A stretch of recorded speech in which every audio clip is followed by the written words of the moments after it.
کچھ درویش ہیں، درویش اللہ والے، جنہوں نے واقعی بند کیا ہوا ہے اپنے اوپر خواہشوں کا دروازہ. وہ کہتے ہیں نہیں دروازہ نہیں کھولنا ورنہ یہ دوبارہ بند نہیں ہوتا. یاد رکھ لینا، کچھ درویش ہیں جنہوں نے اپنے اوپر دروازہ، خواہشات کا دروازہ اپنے اوپر وہ نہیں کھولتے.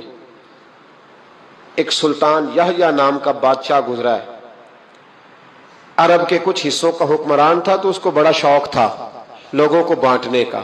دو قسم کے لوگ ہوتے ہیں نا، کچھ کو جمع کرنے کا شوق ہوتا ہے، کچھ کو شوق ہوتا ہے کوئی روٹی کھا لے.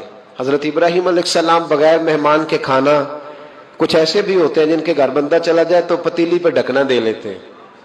اپنا اپنا فرق ہے نا جی، ہر آدمی کا اپنا اپنا ذوق ہے. منت کرتے ہیں کسی کی. مجھے بڑی بات پسند ہے شیخ سعدی کی، قرضے لے لے کے مہمان نوازی کرتے تھے.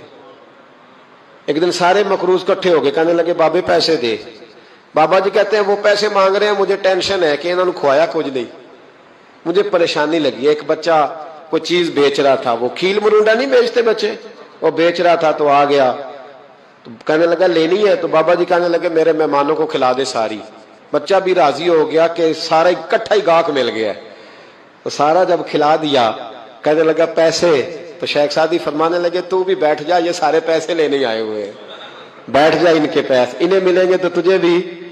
تو بچہ رو پڑا، رویا، کہنے لگا میں تو یتیم ہوں، 4 بہنیں چھوڑ کے آیا ہوں، اماں کی دوائی بھی لے کے جانی، مجھے تو پیسے چاہیے. بچہ رویا تو شیخ سعدی کا ایک مرید آیا، اس نے لا کے نظر پیش کی، کہا حضور یہ نذرانہ ہے. 400 دینار لایا. تو حضرت سعدی نے سب کو دیے، بچے کو بھی دیے. سب لوگ چلے گئے. تو ان قرض لینے والوں میں سے ایک بندہ سمجھدار تھا، حضرت سعدی کے پاس آ کے کہنے لگا بابا سمجھ نہیں آئی، ہم برسوں سے لینے آ رہے تھے، مل نہیں رہے تھے، کتنے مہینوں سے مانگ رہے ہیں نہیں مل رہے تھے، آج فٹافٹ مل گئے. تو شیخ سعدی بزرگ تھے نا، تو بزرگوں والی بات کر گئے. کہنے لگے تم میں رونے والا کوئی نہیں تھا نا، پوری مجلس میں ایک بھی رونے والا ہو تو سب کا کام بن جاتا ہے. رونے والا عاشق دا کم رونا توڑا، اے بنا رویو نہیں منظوری، بنا رویو نہیں منظوری تے بنا رویو نہیں منظوری. عاشق سدا ہی روندا رہندا، پاویں وصل ہوئے تے پاواں دوری کا. رونے والا ایک آ گیا ہے تو سب کا کام بن گیا ہے. تو کچھ لوگوں کو شوق ہوتا، بادشاہ کو سلطان یحییٰ عرب کے کچھ حصوں کا بادشاہ تھا، شوق بڑا تھا لوگوں کو کھلانے پلانے کا، بڑا شوقین تھا، بڑا بانٹتا تھا. اور کئی دفعہ معاذ اللہ اس پر فخر بھی کرتا تھا جو نہیں کر، تکبر سے بھی کہتا تھا بڑی جائیدادیں آؤ جس نے لینا ہے، تکبر بھی کرتا تھا معاذ اللہ جو نہیں کرنا چاہیے تھا. ایک دن جامع مسجد کے باہر کھڑے ہو کے نا بانٹنے لگا. کوئی فقیر آیا تو ایک مٹھی بھر کے شرفیاں دے دی، کسی کو سونا دے دیا، کسی کو چاندی دے دی. ایک درویش بابا جی کونے میں بیٹھے ہوئے، اسی کسی دے کچھ بھی نہیں لگ دے، کوئی ضرورت نہیں، کونے میں بیٹھے. آپ یقین کریں، آپ تھوڑا سا رخ ادھر کریں، دنیا پیچھے پیچھے ہو جاتی ہے.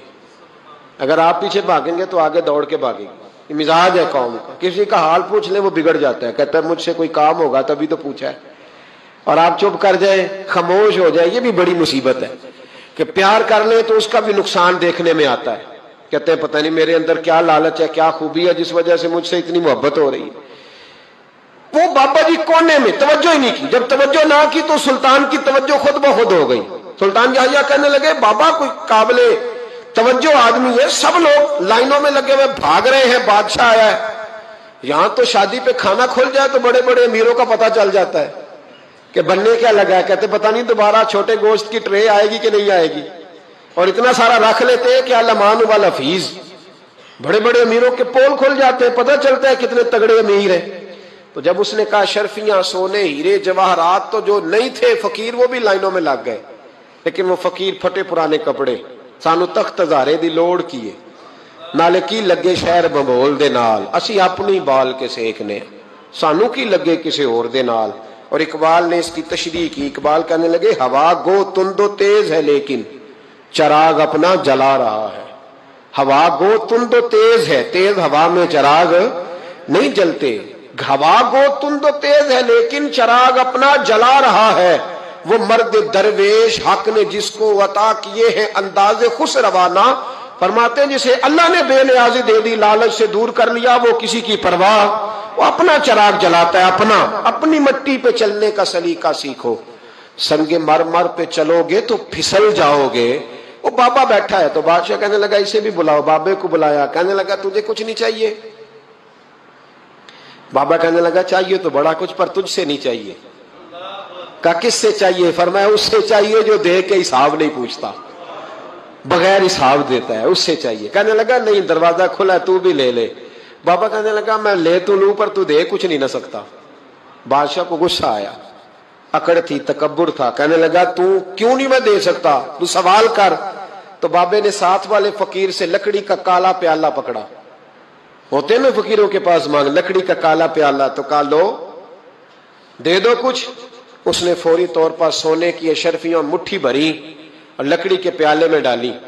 اب جب پیالے میں ڈالی تو کڑ کڑ کی آواز تو آئی, پر پتہ نہیں وہ کدھر گئی ساری اشرفیاں. دوسری مٹھی ڈالی تو پھر کڑ کڑ کی آواز آئی, پر اشرفیاں کدھر گئی کوئی پتہ نہیں چلا. تیسری, چوتھی, پانچویں, بابے کا پیالہ خالی کا خالی. 2 دفعہ بھی, 4 دفعہ بھی. یہ بادشاہ لوگ ضدی ہوتے ہیں, مانتے نہیں جلدی, کیونکہ انہیں کسی نے بتا دیا ہوتا ہے نا سارا کچھ تم ہی ہو, اڑ جاتے. ہاں جو جس منصب پہ بھی بادشاہ ہوتا ہے اڑ جاتا ہے. اس نے کہا میں بھی ضدی ہوں, پیالہ بھر کے چھوڑنا ہے. ایک بوری منگا لی, دوسری منگا لی, تیسری منگا لی. بابا خوش ہے, مطمئن ہے, چلو ڈالو, تم نے کہا تھا ملیں گی. اب وہ مٹھی ڈالتا, کبھی اشرفیاں, کبھی ہیرے, کبھی چاندی, پر پتہ نہیں کدھر جاتی. بالآخر آہستہ آہستہ بیک ہونے لگ گیا. وزیر کہنے لگا بادشاہ پیچھے سے بوریاں ختم ہو گئی ہیں, اب نئی منگانے لگیں گی, پیچھے کوئی چیز بھی نہیں, ختم ہو گیا سارا کچھ. انسان کسی کو کیا دے سکتا ہے؟ کیا ہاں وہ انسان بڑا نوازتے ہیں جن کے پاس خزانے بھی اللہ کے دیے ہوئے ہوتے ہیں, وہ نوازتے ہیں لوگوں, وہ نوازتے. کہا تو کیا دے سکتا ہے؟ بادشاہ جب تنگ آ گیا نا بادشاہ, تو گھوڑے سے نیچے اتر آیا اور بابے کے پیروں میں بیٹھ کے کہنے لگا بابا یہ پیالہ ہے کس بلا کا نام؟ نیچے کون سا کنواں ہے کہ جو کنواں جو نیچے گراتا ہی جاتا ہے اور جو بھرتا ہی نہیں ہے؟ تو اب بادشاہ کا ہاتھ رکا تو بابے نے پیالہ چھوڑ دیا اور بڑا قیمتی لفظ کہا. بابا کہنے لگا بادشاہ یہ انسانی خواہشات کا پیالہ ہے, یہ انسان کی خواہشوں کا پیالہ ہے, یہ لالچ کا پیالہ ہے, یہ کبھی بھر سکتا. انسان کبھی کہتا ہے یا اللہ اپنا مکان دے دے بڑا راضی ہوں, اسے اپنا مل جاتا ہے, پھر کہتا ہے نہیں سوسائٹی میں ہونا چاہیے. پھر سوسائٹی میں اللہ دیتا ہے تو کہتا ہے 5 مرلے کا چھوٹا ہے. اس کے نفس کا پیالہ کبھی بھرتا. نبی پاک علیہ السلام نے فرمایا تھا اس خواہش کے پیچھے نہ لگنا جو تمہیں نئی خواہش میں ڈال دے. کوئی نہیں سمجھ آئی بات کیا, بڑی بات کر دی حضور نے ایک جملے.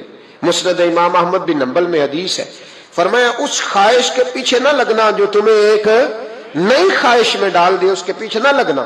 اور فرمایا اس خواہش کے پیچھے نہ لگنا جو تمہیں بے جا خواہشوں کے پیچھے لگا دے. لوگوں کے للے تللے, پریشانیاں, آزمائشیں, لالچ, ہوس, وہ پریشانی وہ اتنی اوڑھ لی ہے لوگوں نے کہ دلوں سے تقوی, روحانیت, عبادت, درد, ذوق, شوق ختم ہو گیا.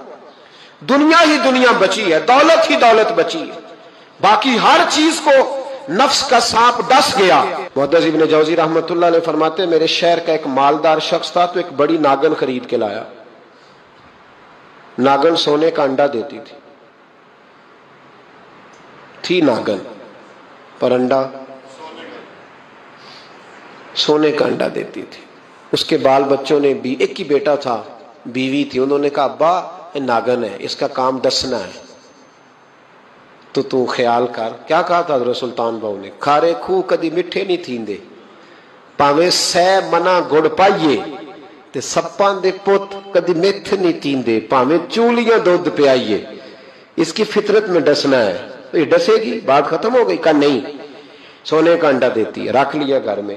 بکری رکھی ہوئی تھی, پالتو بکری. بکری کو ناگن نے ڈس لیا, بکری تڑپ کے مر گئی.